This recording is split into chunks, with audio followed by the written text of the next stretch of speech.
Hello friends, welcome to my channel pregnancy care. आज का ये वीडियो मैं लेकर आई हूँ, बहुत ही कॉमन समस्या है महिलाओं में।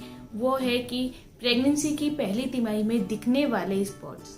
जी हाँ दोस्तों, जो महिलाएं प्रेग्नेंट होती हैं, ये 4 में से 1 महिला को ये प्रॉब्लम हो ही जाती है कि जब वो प्रेग्नेंट होती हैं तो उनको पहली तिमाही में हल्की सी ब्लीडिंग होना।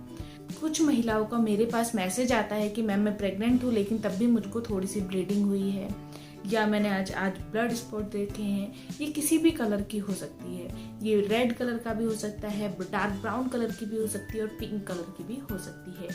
अगर आपको पिंक कलर की ब्लीडिंग हो रही है तो ये बिल्कुल नॉर्मल है। ये होती है जब आपका बच्चा आपके गर्भाशय में जाता है, अपना स्थान बनाता है, जब इम्प्लांटेशन होता है बच्चे का, उस समय पर आपको गुलाबी रंग की ब्लीडिंग होती है। या ये रेड कलर की भी हो सकती है और ब्राउन कलर की। लेकिन किस चीज़ का आपको ध्यान रखना है, ये कभी भी आपको बहुत ज़्यादा नहीं दिखाई देगी। ये केवल 1 या 2 ड्रॉप या फिर बहुत ही थोड़ी सी ब्लीडिंग होती है, केवल तब तक जब तक आपका बच्चा आपके गर्भाशय में अपनी जगह नहीं बना लेता। लेकिन तब भी आपको डॉक्टर से कंसल्ट करना है। प्रेगनेंसी के दौरान किसी भी ब्लीडिंग को आप बिल्कुल भी नॉर्मल ना लें। हो सकता है ये नॉर्मल हो और हो सकता है ये किसी भी खतरे का भी निशान हो सकता है। तो प्रेगनेंसी के दौरान अगर आपको 1 ड्रॉप भी ब्लड दिखाई देता है तो तुरंत डॉक्टर से कंसल्ट करें। इससे क्या होगा कि अगर आपकी प्रेगनेंसी में कोई भी रिस्क है, अगर कोई भी खतरा है, तो डॉक्टर उसको वहीं पर रोक सकती है, अगर अभी तक आपको ब्लीडिंग स्टार्ट नहीं हुई है।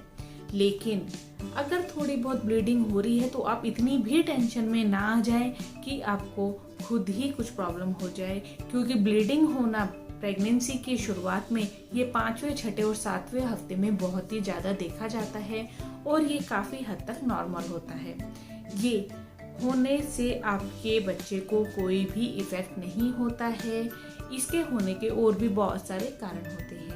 सबसे पहला कारण तो यही होता है कि बच्चे के प्लेसेंटा के कारण आपको ब्लीडिंग हो जाती है। दूसरा होता है कि जब आपका ओव्यूलेशन हो जाता है, बच्चा जब ओव्यूलेट हो जाता है तो वो आपके गर्भाशय में जाता है, तो गर्भाशय में अपनी जगह बनाता है, उस समय पर भी ब्लीडिंग होती है। तो वो वाली जो ब्लीडिंग होती है, जो गर्भाशय में बच्चा जब अपनी जगह बनाता है, वो बिल्कुल ही नॉर्मल होती है। उसके लिए आप बिल्कुल भी चिंता ना करें। ये आपके नॉर्मल पीरियड जितनी भी नहीं होगी और नॉर्मल पीरियड जितने समय के लिए भी नहीं होगी। ये मुश्किल से आपके 3 दिन रहेगी और वो भी बहुत ही थोड़ी। इसमें आपको बिल्कुल भी चिंता करने की जरूरत नहीं है। दूसरी चीज आती है कि अगर हमें हैवी फ्लो हो जाता है, अगर आपने टेस्ट किया है, टेस्ट आपका नॉर्मल है, तो एकदम ही आपने देखा कि आपको ब्लीडिंग हो गई, तो उसका क्या रीजन होता है? हो सकता है कि आपको कोई इन्फेक्शन हो गया हो अंदर, उसके कारण भी आपको ब्लीडिंग हो जाती है। और अगर ये ब्लीडिंग आपकी बहुत ज़्यादा हो रही है तो ये मिसकैरेज का खतरा भी हो जाता है। अगर आपको कोई चोट लग गई है या फिर कोई धक्का लग गया है, उस कारण भी आपको तुरंत ब्लीडिंग होनी शुरू हो जाती है। इस कारण भी मिसकैरेज हो जाते हैं। अगर आपका जो प्लेसेंटा होता है वो बहुत अधिक नीचे है तो ये भी एक कारण बन जाता है ब्लीडिंग होने का। लेकिन इसके अंदर 2 चांसेस होते हैं।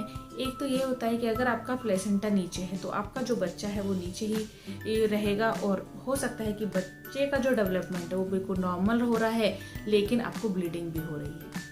एक केस तो ये होता है। दूसरा होता है कि प्लेसेंटा बहुत अधिक नीचे है, आपको ब्लीडिंग हो रही है, लेकिन बच्चे का भी उसके साथ साथ डेवलपमेंट नहीं हो पा रहा है। एक होता है कि जब आपका बच्चा बच्चेदानी में जाता है, डेवलप होता है, तो बहुत बार क्या होता है कि बच्चा बच्चेदानी के बाहर ही बनना शुरू हो जाता है। ऐसे में बच्चा नहीं बन पाता है, वहीं वो प्लेस हो जाता है बच्चेदानी के बाहर ही। तो बच्चा नहीं बनता है, बच्चा नहीं बनेगा तो उसके कारण भी आपको ब्लीडिंग हो जाती है। तो ऐसे में भी आपका जो मिसकैरेज है उसका खतरा बहुत ही ज़्यादा हो जाता है। बहुत बार क्या होता है कि आपको जुड़वा बच्चे हैं, आप ट्विंस से प्रेग्नेंट हैं, तो ऐसे में क्या होता है कि आपके दोनों बच्चों की ग्रोथ एक सी नहीं चल पाती है, तो एक बच्चे का कारण आपको ब्लीडिंग हो जाती है, एक बच्चे का नॉर्मल ही मिसकैरेज हो जाता है। और ऐसे में ऐसा नहीं होता कि दोनों बच्चों का होता है, एक बच्चे का आपका नॉर्मल मिसकैरेज हो जाता है और दूसरे बच्चे की जो ग्रोथ है आपकी बहुत ही नॉर्मल चलती रहती है। ये तो कुछ कारण मैंने आपको बताए हैं। इसके अलावा और भी बहुत सारी चीज़ें होती हैं, जैसे कि अगर आपने IVF कराया है, आपके जुड़वा बच्चे हैं या फिर 3 बच्चे हैं, तो ऐसे में कुछ बच्चे तो नॉर्मल रहते हैं, हो सकता है पूरे ही नॉर्मल रहें, 2 बच्चे हैं तो दोनों ही नॉर्मल रहें, उसके बाद भी आपको ब्लीडिंग हो जाती है, लेकिन इसमें आपको कोई खतरा नहीं होता है। तो प्रेगनेंसी के दौरान अगर आपको ब्लीडिंग हो रही है तो ब्लीडिंग होना बहुत ही कॉमन है। 100 में से 25% महिलाओं को ब्लीडिंग होती ही है। इसको हम इम्प्लांटेशन ब्लीडिंग कहते हैं। ऐसे में डॉक्टर्स आपको कुछ ताकत की दवाइयाँ दे देते हैं, जिससे कि आपका बच्चा अगर बच्चेदानी में अपनी जगह बना रहा है तो उसमें आपको कोई भी परेशानी ना हो और बच्चे को अपना स्थान बनाने में बहुत ही मजबूती मिल पाए। ऐसे में बच्चा अपना स्थान बहुत ही इजीली बना लेता है। लेकिन मेरा आपसे यही कहना है, अगर आपको अपनी प्रेगनेंसी के दौरान कभी भी ब्लीडिंग दिखाई दे, या तो पहली तिमाही में या फिर आखिरी तिमाही में, तो उसके लिए हमेशा अपने डॉक्टर से तुरंत कंसल्ट करें। कभी भी ब्लीडिंग थोड़ी भी दिखने पर बंद होने का इंतजार ना करें। अगर आप तुरंत डॉक्टर से कंसल्ट कर लेंगे तो डॉक्टर उस समस्या को समझकर आपको उसके लिए प्रॉपर मेडिसिन देंगे। इससे आपके बच्चे की जो ग्रोथ है उस पर कोई भी बुरा असर नहीं पड़ेगा। तो इस चीज़ को भी आपको बहुत अधिक ध्यान रखना है। तो दोस्तों, आज का वीडियो मेरा बहुत छोटा सा था, केवल इसी टॉपिक पर था। अगर आपको मेरा ये वीडियो पसंद आया हो तो चैनल को सब्सक्राइब जरूर कीजिएगा और बेल आइकन का बटन दबाना मत भूलिएगा, जिससे कि आपको मेरे आने वाली वीडियोस का अपडेट भी मिलता रहे। Thank you for watching pregnancy care. Thank you. नमस्कार।